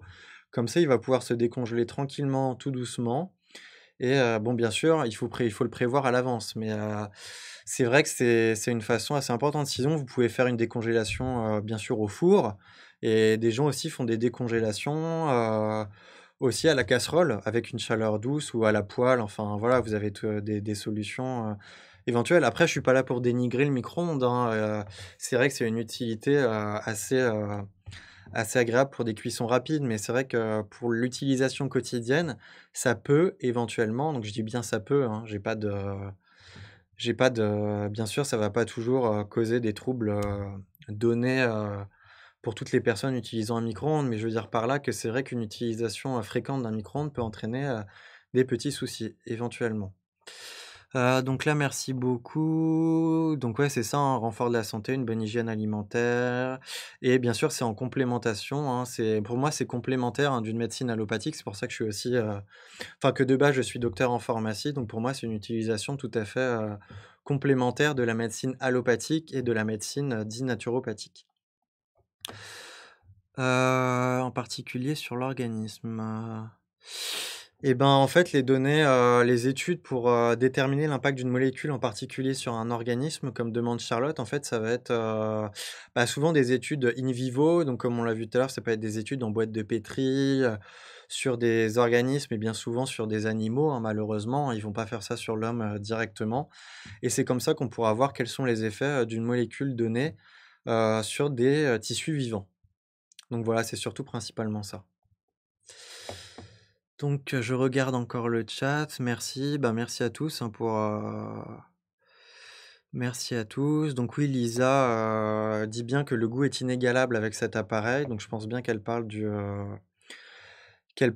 vitaliseur, de Marion Caplan, bien sûr, hein, donc ça permet aussi de conserver éventuellement la valeur, gustative justement par une cuisson à basse température, une qualité gustative des aliments, plutôt intéressante. Donc à quelle température chauffer les aliments à la casserole? Et ben, en fait, plus vous aurez une cuisson longue et moins élevée, donc c'est le message de Rousse, hein, qui demande ça, plus vous aurez une qualité nutritionnelle qui sera conservée. Plus vous allez monter en température, plus vous allez, détériorer, votre alimentation. Par exemple, je prends l'exemple tout simple de la cocotte minute. On sait que la cocotte minute, c'est une montée en température assez importante qui va permettre une cuisson plus rapide. Mais le souci de la cocotte minute, c'est que la température monte énormément à l'intérieur et vous avez l'effet de pression et de température qui a un effet vraiment, mais explosif sur la qualité nutritionnelle. Donc c'est très bien pour cuire les aliments rapidement, mais ça a un effet vraiment, explosif, comme je disais, sur la qualité alimentaire. Donc après, bah oui, pour tout ce qui est cuisson, dans les robots, parce que beaucoup me demandent pour tout ce qui est cuisson avec les robots, de cuisson multifonction qu'on trouve aujourd'hui dans le commerce. Je ne les connais pas tous, donc je sais pas, mais je sais que certains présentent, des fonctions, basse température. Donc je pense, si vous pouvez privilégier ce mode de cuisson vapeur à basse température, ce serait le mieux, hein. Donc vraiment ça, mais vraiment regarder et aussi cuisson basse température, essayer de regarder que ça dépasse pas trop les 100 degrés, hein, parce que c'est vrai que souvent il y a des produits qui sont vendus pour faire de la cuisson basse température vapeur, mais parce que la cuisson à la vapeur, si vous la faites cuisson à la vapeur classique, ça monte très haut la température. Alors que des appareils qui font des cuissons vapeur à basse température, là, la vapeur sera contrôlée. Parce que la cuisson à la vapeur, c'est bien, mais une cuisson à la vapeur à basse température est quand même, voilà, plus intéressante, hein. Françoise Hortense demande si je consulte. Oui, effectivement, je consulte, à Paris et je peux aussi consulter à distance. Donc vous avez mes coordonnées, sur la première page, donc vous avez mon adresse mail. Donc si vous voulez me contacter, ce sera avec, grand plaisir. La fatigue et maintenant j'ai un donc oui, Delphine, ouais, je trouve ça nettoie, donc bien sûr. Donc on me demande dans le vitaliseur quelle eau privilégier. Donc, moi dans le vitaliseur, j'utilise l'eau du robinet, donc je sais que c'est pas l'eau la plus pure et la plus dynamisée, au monde, mais, on sait que maintenant l'eau, en France est, assez contrôlée, même si elle présente quelques, effectivement impuretés et cetera, hein. Je vais pas vous dire que l'eau du robinet est pure. Après ce que vous pouvez faire, c'est que vous pouvez toujours filtrer l'eau, c'est-à-dire avec des carafes, donc si naturellement vous pouvez utiliser des filtres à charbon, vous pouvez aussi utiliser des petites billes, d'argile aussi qui sont vendues maintenant, hein, pour permettre de purifier l'eau. Donc après, vous avez des solutions filtrantes, et cetera, ou vous avez même maintenant des gros appareils qui coûtent encore assez cher, mais qui vont permettre justement de purifier l'eau.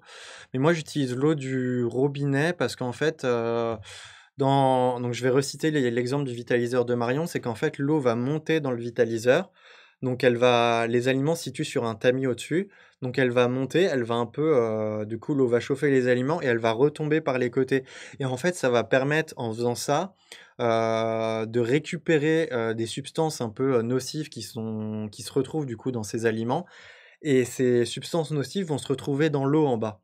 Donc en fait, il y a eu des études faites justement sur le vitaliseur, de Marion Caplan et on a effectivement retrouvé des traces de pesticides, plus importantes après la cuisson.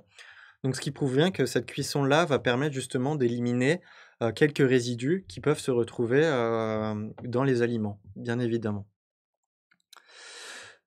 Donc, quelle eau privilégier? Donc, soit vous pouvez mettre l'eau du robinet ou soit après vous pouvez faire de l'eau, si vous voulez vraiment augmenter la qualité, vous pouvez oui, vous pouvez filtrer votre eau avec, maintenant vous trouvez dans le commerce, hein, des filtres à charbon, des petites billes d'argile et cetera, où vous avez les carafes filtrantes et cetera. Mais moi, c'est vrai que je préfère, privilégier les méthodes les plus naturelles et les plus éco-responsables, bien sûr. C'est ce qui est aussi important, dans le métier de naturopathe. C'est aussi, penser éventuellement santé, mais penser aussi aux méthodes, durables et éco-responsables, bien sûr. Pour l'eau du robinet, bah, vous pouvez utiliser les 2 en fait, hein. Vous pouvez commencer par le charbon et puis mettre les billes d'argile. Il y en a qui font les 2, il y en a qui en font qu'une. Moi, j'ai que des billes en céramique, donc j'ai pas encore de filtre au charbon, mais je pourrais être amené à l'utiliser aussi par la suite, il y a pas de souci. Vraiment plus long? Alors la cuisson vapeur basse température, on me demande, et ben non, en fait, moi, pour moi, ça cuit vachement vite parce que, en fait, dans le vitaliseur de Marion, moi, je mets pas beaucoup d'eau, hein, au fond, hein, parce que le vitaliseur, je vous dis, il est assez grand, hein, c'est un truc, assez costaud, hein. En plus, c'est en inox, le fond est en inox, vraiment, il a une épaisseur, je vous dis, assez comme ça, hein, assez énorme et du coup, en fait, l'eau chauffe assez vite et dès que je vois que l'eau bout et qu'il y a de la vapeur qui sort du vitaliseur, bah, j'arrête de chauffer. Donc, d'une part, du coup, la vapeur est à l'intérieur, donc continue de circuler et après, bah, par la suite, voilà, le feu est éteint, donc du coup, ça permet même une économie d'énergie, hein, sur le long terme parce que du coup, on n'a pas besoin de chauffer à très haute, enfin, on n'a pas besoin de chauffer fort longtemps au niveau de la plaque. Parce que moi, j'ai une plaque à pas à induction, j'ai une plaque vitro-céramique et justement, bah, l'eau chauffe et puis par la suite, voilà, tout chauffe bien donc et ça va assez rapidement. En 20 minutes, une demi heure, c'est cuit, hein. Ça chauffe assez vite dedans, hein. On s'en rend pas compte sur le moment, mais c'est vrai que la cuisson basse température, c'est quand même à quasi 100 degrés, hein. Donc à quasi 100 degrés, ça chauffe quand même, ça cuit quand même assez bien, ouais. Attendez, je reviens pour l'eau du robinet. Alors j'espère que je saute pas de questions. Alors on m'a demandé pour le wok aussi. Alors le wok, malheureusement, c'est pareil, hein. Si vous montez trop fort la température de votre plaque de cuisson, bah, malheureusement, ça aura pareil, ça aura un impact, au wok. Vous pouvez chauffer au wok avec de la matière, grasse naturelle, hein, bien sûr, mais essayez de le faire à basse température, quoi. Ce sera pareil parce que dès que vous mettez un peu trop votre plaque et cetera, c'est vrai que ça aura tendance à entraîner, bah, une détérioration de la qualité nutritionnelle, des aliments, bien entendu. Pouvez-vous remettre le lien du support du live? Oui, effectivement, il sera remis, hein, vous inquiétez pas, on refera tout ça, ce sera noté. Donc là, l'eau du robinet, j'ai fait, aussi temps de cuisson, donc temps de cuisson, non, c'est bon. Heu Donc moi ah oui, Françoise Hortense me demande que ce que je recommande comme formation en naturopathie. Alors moi, j'ai fait une formation intensive, c'est-à-dire sur une année complète, donc je ne travaillais plus à côté.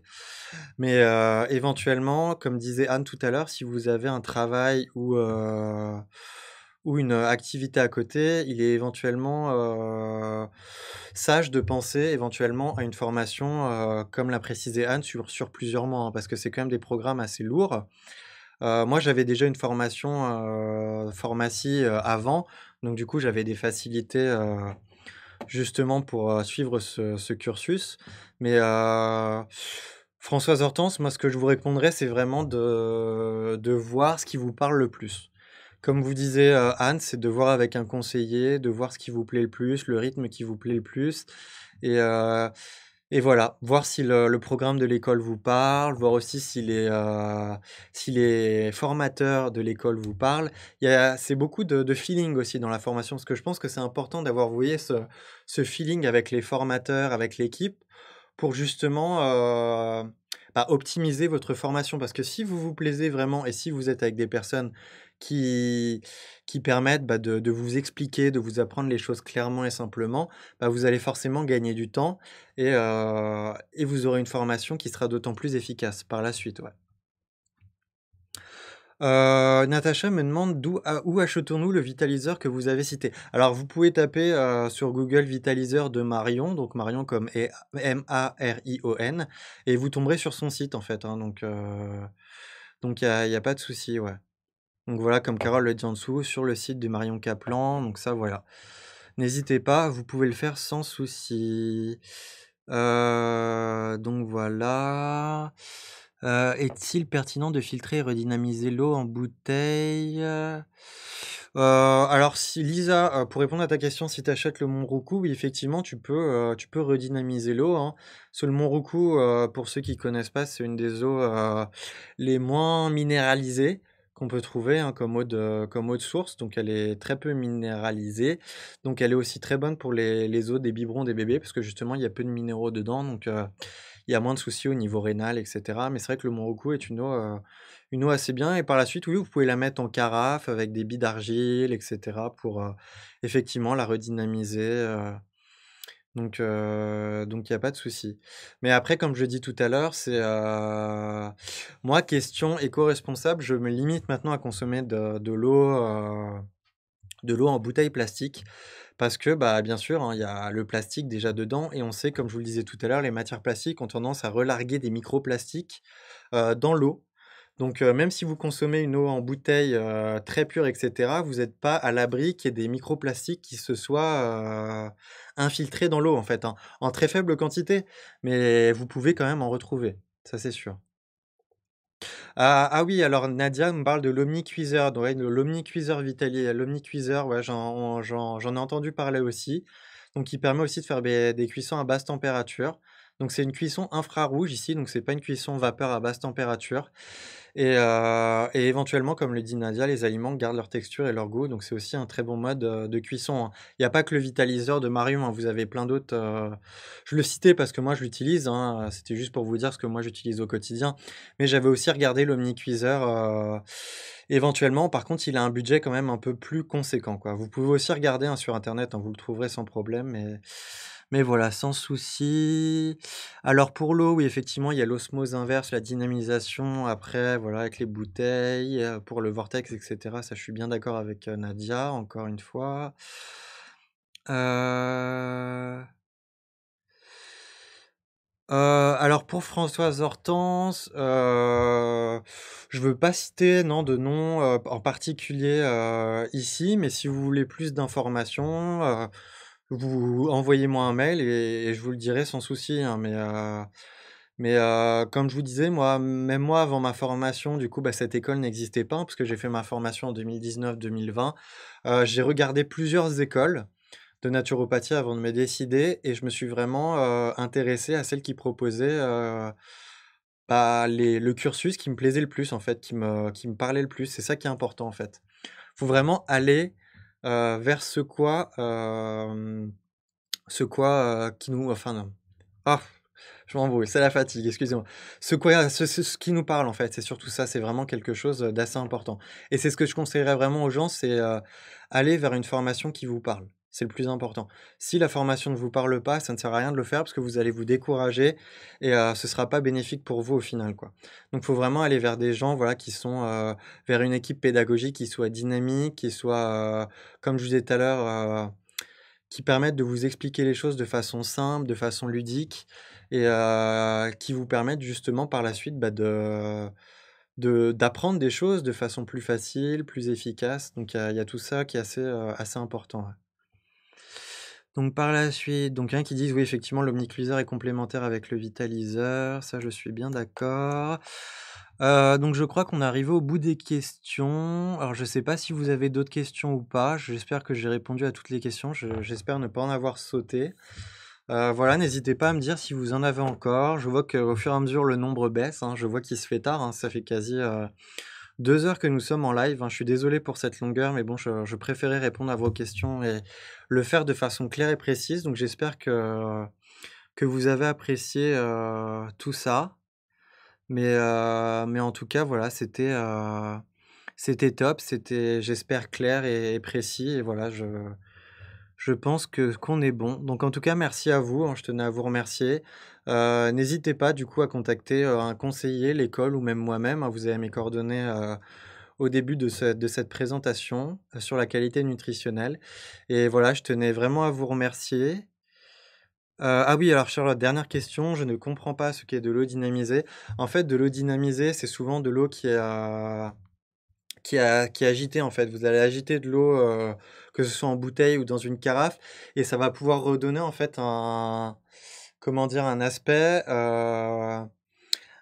qualité, à l'eau assez important. En fait, ça va lui redonner une espèce de c'est assez difficile à expliquer, mais ici, parce que ça parle vraiment un peu de façon énergétique, mais ça va un peu augmenter, l'aspect, énergétique et du coup, l'aspect, comment dire? Sain pour le corps, en fait, c'est ça, pour le faire simple. Voilà. Donc, mais Charlotte, n'hésite pas si tu veux que je te l'explique plus, de façon plus détaillée ou n'hésite pas, hein, c'est parce que l'eau dynamisée, c'est vrai que il y a plusieurs méthodes pour le faire, plusieurs méthodes, plusieurs techniques, mais c'est vrai que ça permet d'avoir une eau, voilà, qui permet d'avoir un meilleur impact sur le fond, sur la santé. Bon, bah, voilà, en tout cas, je vous remercie à tous. Je suis désolé pour la durée et j'espère que ça vous a plu. Donc voilà, en tout cas, je vous tenais vraiment à vous remercier et n'hésitez pas à poser vos questions donc à l'école voilà, à l'équipe pédagogique qui pourront du coup vous, aiguiller, sur vos questions et sur vos interrogations vis-à-vis de l'école ou vis-à-vis de cette présentation. En tout cas, ça me ferait plaisir de vous retrouver très prochainement. C'était vraiment, un plaisir de vous faire cette présentation. J'espère avoir été clair et précis et voilà, bah, je vous souhaite une bonne fin de soirée et aussi une bonne nuit. Merci à vous, à plus tard. Au revoir, merci.